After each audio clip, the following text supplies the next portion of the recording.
Sit down there. Stop around. I'm sorry, you are. You probably are. Come on, Don't keep casting aspersions on what I think. Calm down. I am commenting. Don't keep saying what I think. This is live on television. No, don't keep telling me what I think. This is what you do. You come on, you say no one won the election. No, don't. You talk to me. I'm fed up with you telling me what I think. So if Katie came home and said, you know, it's Alex not going to and I happen. I'll tell you now. I will go to court. I don't really want to talk about this. Okay? Sorry. We didn't mean to upset you. Are you okay? Yep, I'm fine. Talk to me about the tour.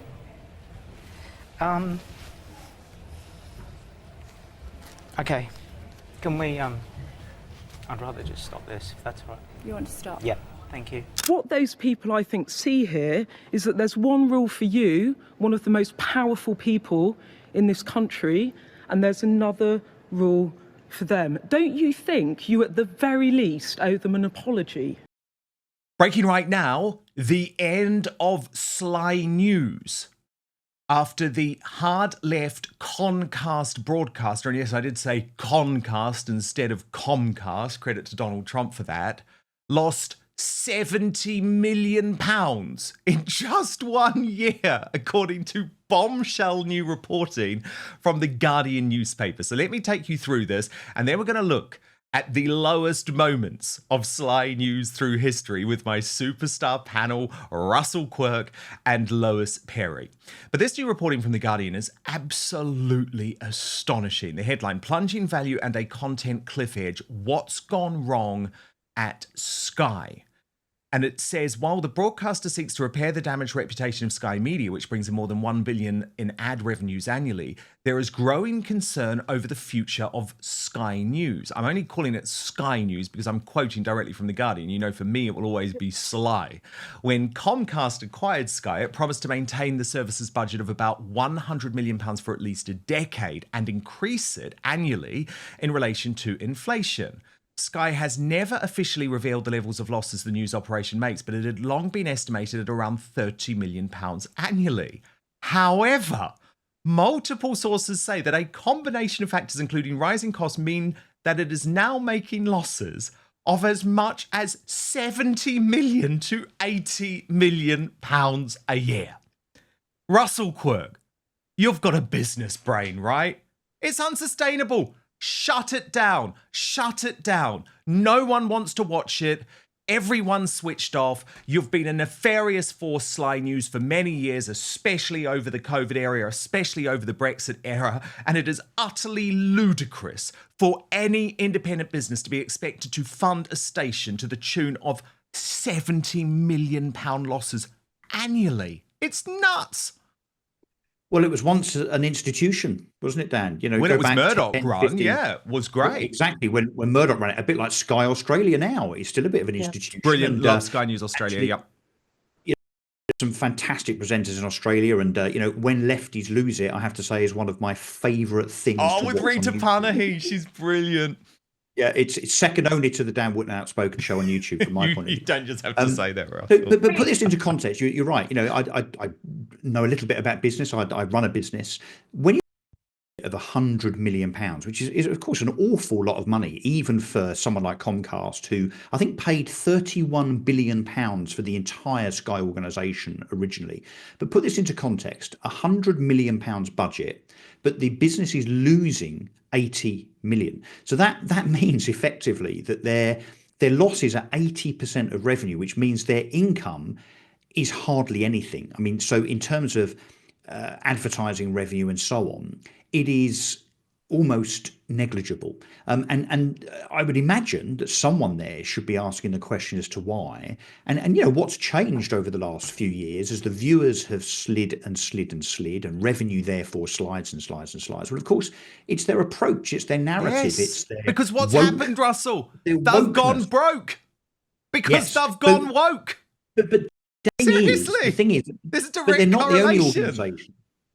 But look, every organisation on the left is seeing exactly this. Look what's happened to Newsnight recently. They've had to cut staff. They've had to turn it into a half-hour programme. ITV Daytime, absolutely decimated just this week. So But how does the penny not drop amongst these, albeit left-leaning executives and producers? I saw a stat recently that 70+% of producers in broadcast in Britain are lefties, right? Which explains why you've got producers, presenters, and executives pushing a left-wing narrative. But when the commercial team, the FD, turns up and says, guys, our viewership is reducing, our revenue is reducing, do you think it might be because of the content? No one is saying, yeah, maybe we need to be a little bit more balance. Maybe we need to, perhaps not be as biased towards the left. But it's just the arrogance, though, isn't it, Lois? I mean, look, you're obviously the UK and Europe director of the Heartland Institute. You're a big campaigner against nut zero madness, as I call it. Sly News, part of its decline was when it decided to run a daily climate show. And do you remember, it was all just doomsday predictions about like the world's going to end. And then I exposed them for the fact that a lot of these graphics that they were using, showing London underwater, showing Westminster underwater, were based on absolute bullshit predictions. So I'm sorry, Lois, there is a total correlation between Sly News moving to the hard left and it becoming a failed business. And as a result, I believe they deserve to go. I think you're absolutely right. And it's so interesting. You said I was going to mention the climate show. I mean, what a load of nonsense that is. And do you know what, though, Dan? They would have got away with it. They have got away with it, the left-wing media, or the media, the MSM, if you like, because there was until there was social media. Social media has changed everything. It's meant that they can't get away. If they say, it's the hottest summer we've ever had, and then somebody says, well, hang on a minute, that particular measurement was taken from an RAF base when a jet had just taken off, in the middle of the tarmac. Yes. They can't get away with it anymore. And the whole go woke, go broke thing is so accurate because, as Russell pointed out, Sky News Australia is doing very well. Fox, that's still owned by Murdoch. They've gone completely and utterly to the left, and now they're going completely and utterly to the wall. And good riddance as well, because they would never have me on.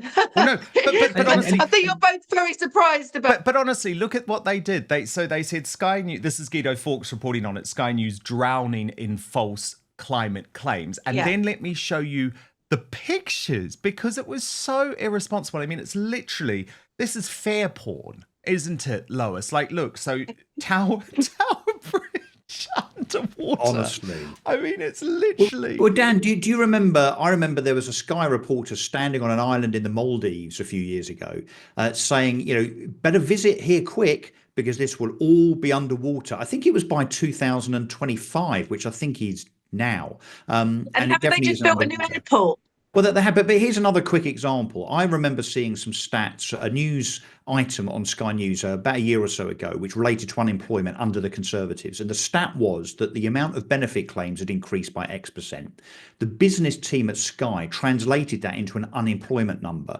I messaged the business editor of Sky to say, you've mixed up benefit claimants and unemployment. They're two different things because you can actually get benefits whilst also being employed. Do you know what his message back to me was? That is our interpretation.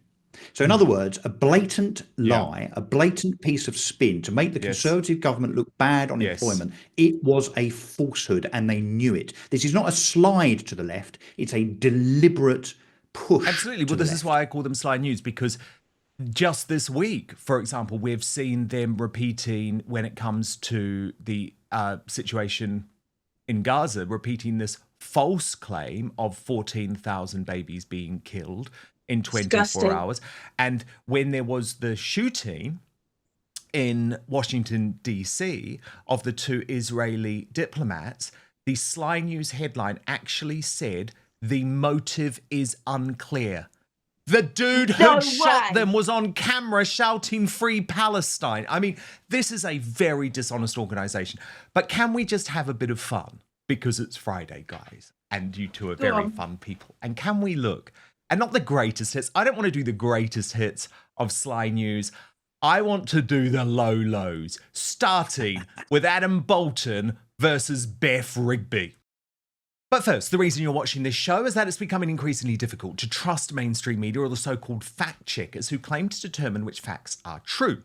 And for good reason, given the ongoing debates over free speech, the controversy surrounding Brexit, and how Trump and other anti-establishment politicians are portrayed. but I have the solution for you. It is called Ground News, and it's the best way to stay informed and cut through media bias and manipulative narratives so you can get the facts for yourself. This has been a game changer for a news junkie like me. You can see it for yourself at ground.news/outspoken. But I want to show you this incredible website and app in action. So let's look at the decision recently by the UK Supreme Court that ruled that women can only be biological adult human females, reversing years of trans extremism. You can see clearly in one place that over 350 sources around the world are covering this story. Ground News instantly shows how the story is being covered by the media, broken down by whether it leans left or right, illustrated by its bias distribution chart. If you scroll down, you can see every headline about the story along with the political bias and ownership of the publication. So we can see clearly for ourselves that on the right, the Daily Wire covered the case very accurately with the headline, UK Supreme Court rules trans-identifying men are not women. Spiked Online was even more forthright, declaring women exist, get over it. And the Telegraph looked in depth at the disgraced famous faces who declared trans women are women. By stark contrast, the left-wing National said the result was only a victory for gender-critical feminists, and the Canary ran with the clearly ludicrous headline, victory for the far right, as Supreme Court rolls back trans women's rights by 2 decades. Far right? Try calling J.K. Rowling that to her face. My favourite feature is their blind spot feed, which services upwards of 20 stories daily that receive the majority of coverage from one side of the political spectrum. If you love the news like I do, the blind spot feed is the best way to get a balanced perspective on what's happening. So go to ground.news/outspoken or scan the QR code to subscribe today. Get 40% off the same Vantage plan I use for unlimited access. That's ground.news/outspoken. But now, back to the show. She's got to come and fucking sit here if she wants to be on telly. So has the great BJ been speaking yet? No. Well, in the past few minutes, Mr. Johnson arrived. What the fuck?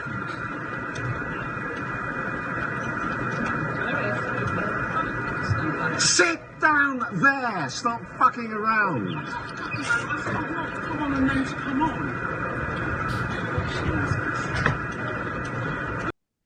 Now, I know Beth Rigby seems a nice guy, doesn't he? Exactly. I know she can spark that response in some people. I promise, Lois, I wasn't screaming at you like that before the show today. What do you make of that? No. And then there was also Adam Bolton versus Alistair Campbell. You are. You probably are. Don't keep casting aspersions on what I think. Calm down. I am commenting. Don't keep saying what I think. This is live on television. No, don't keep telling me what I think. This is what you do. You come on, you say, no one won the election. Alistair, no, don't. You talk to me. I'm fed up with you telling me what I think. I don't care what you're fed up with. I don't care what you're fed up with. You can think what you like. I can tell you my opinion. Don't tell me what I think. I will tell you why I think you're reacting. Alistair, you're being very. No, you are being a bit provocative here, and unnecessarily well, sometimes politics is about passionate things. He is saying Gordon Brown is no longer legitimately in Downing Street. I'm saying if you look at the performances in the elections, Labour did worse than the Conservatives. No. Okay, all of a sudden I'm on Adam Bolton's side, Russell, because Alistair Campbell is just... Well, Alistair Campbell does bring out the worst in everybody. But also, just going back to the first clip... I sort of wanted Adam Bolton to just go and do it. Do you know what I mean? Can I just make a point? Can I just make a point with Adam Bolton and Beth Rigby? If that had been a right-leaning journalist, let's say it had been Mike Graham or Kevin O'Sullivan or you that had talked to Beth Rigby like that, you would have been cancelled in seconds as a misogynist. Without doubt. As a misogynist. Totally. It's very, very true. Another famous moment that I will never forget, and this one I can't forgive her for. I can't, because I'm a big fan of the Andre. Do you remember when Kay Burley made Peter Andre cry live on air? You might feel if Alex Reid then turns around and says that he wants to adopt the kids. No one is going to take my kids away from me. Nobody. Nobody is going to take my kids away from me, and I will fight to the death for that. Sorry, that just... I didn't expect that, I'm sorry. But as I said, we did tell you we were going to... Yeah, but I didn't know what was said, but that's fine. Nobody's going to take my kids away from me, and I will die for those children. So if Katie came home and said, you know, Alex it's not going to happen. I'll tell you now, I will go to court. I don't really want to talk about this, okay? Sorry. We didn't mean to upset you. Are you okay? Yep. Yes, you did. I'm fine. Yes, exactly. Talk to me about the tour. Tell me about the tour. Okay. Can we, I'd rather just stop this, if that's all right. You want to stop? Yep, thank you. I mean, Kay, she's ruthless, isn't she? She's utterly ruthless, Russell. She's not just ruthless, she's Cruella de Vil, is what she is. She's horrendous. Yeah. You know, this whole thing about women being the kinder and more loving sex is just absolute rubbish. What's the spider that once it's mated kills its mate, the female? Black Widow. Is it the Black Widow? Yeah, that's who she is. I think she's not a nice girl. Though, no, she's not. But what I think for me was the moment where things turned really serious, though, was actually during the COVID pandemic, because I think you'll remember Beth Rigby being the absolute strongest advocate of not just consistent and constant lockdowns, which were destroying the country, but holding public figures to account constantly, to ludicrous degrees in some cases, about so-called breaches of the rules. Watch this. Of people watching this, ordinary families, have put up with all kinds of restrictions and hardships, regardless of their medical or family requirements. People not going to funerals, people not even going into hospital when their kids have been having cancer treatment. Why are you so different? What those people, I think, see here is that there's one rule for you, one of the most powerful people in this country, and there's another rule for them. Don't you think you, at the very least, owe them an apology? Vomit, drunken altercations, security staff being treated with contempt, cleaners having to mop up red wine. Sue Gray's a shaming dossier, really, isn't it, of what's meant to be the place, the heart of government, that sets the standards of our country. And it's your culture under your leadership.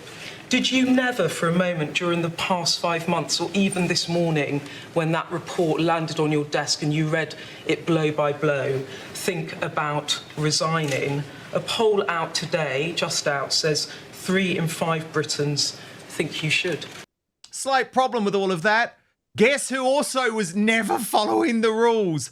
Beth Rigby. Watch. Some news about Sky News now. A small number of Sky News staff attended a social event in London last Saturday evening, during which COVID guidelines were breached. As a result of an internal review, Sky News presenter Kay Burley has agreed to be off-air for 6 months, and political editor Beth Rigby and correspondent Inzamam Rashid have agreed to be off-air for 3 months. All of those involved regret the incident and have apologised. Everyone here at Sky News is expected to comply with the rules, and the company takes breaches of this very seriously indeed. So, guys, that was just the most ludicrous hypocrisy, wasn't it? Well, but isn't it hilarious that when they're questioning politicians for, eating a slice of cake at work, for instance, they want them to resign and have their careers destroyed instantly. But when it's them, when the guns are turned on them, when the shoe is on the other foot, it's very, very different. And they can just have 3 months in Barbados, it seems, and come back and all is forgiven. I mean, that's 2-tier, isn't it? Of course it is. Of course it is 2-tier. And it was also really serious. It became really serious politically too. And election night, so the most recent election night. Now, Kay Burley's been forced out of the network now because they have to think about the bottom line, given they've got these £70 million losses. But on election night, and I hate to be crude, but when the exit poll came through, she was so excited about the Labour landslide that it sounded like she was having some type of sexual climax. I promise you, I'm not exaggerating. Watch.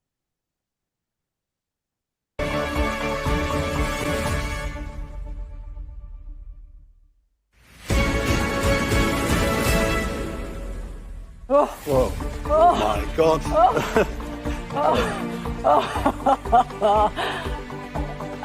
Yeah, I'm going.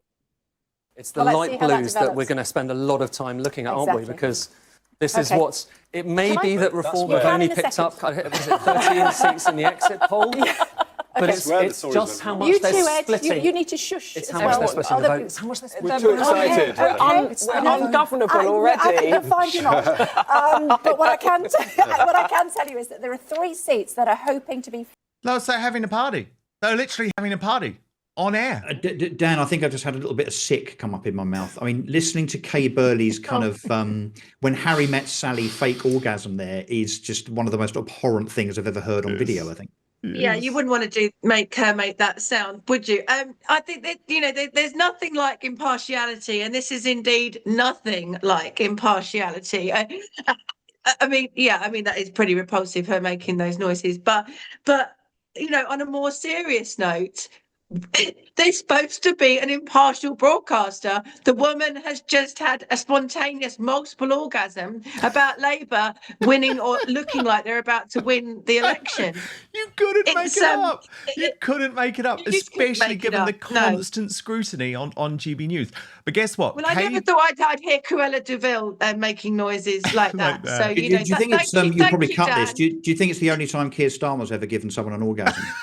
I think actually, no. From what I've heard, definitely not. But anyway, that's a whole other story. Things haven't improved, though, at Sly News. The replacement for Kay Burley on Breakfast is a Nepo baby who presumably doesn't need the money, David Frost's son. Oh, I wonder how he got the job. And by the way, I'm speaking about David Frost, the broadcaster, the famous broadcaster, not the politician. He's Sir David Frost. And although they're both sirs, aren't they? Oh no, Lord Frost. Lord Frost and one's Sir. Yes, so Sir David Frost. But things don't seem to have improved. Budget cuts are now turning them into a bit of a joke. Watch what happened this week. Rachel Reeves, who's been speaking about the inflation data. But the numbers today are clearly disappointing. We want to see inflation coming down after the cost of living challenges that people have been through this last few years. Isn't that her normal voice? I think eventually they got it sorted. I think we've got a problem there with the sound again. Oh, goodness gracious me. Goodness gracious me. Well, look, maybe I'm going to miss it a little bit, though, guys. Sly News. Because, it's coming off... The whole story is that because of these losses, effectively, it's coming off terrestrial TV. They haven't announced a date, but the budget slashing is going on, and it is the beginning of the end of Sly News. Go woke, go broke.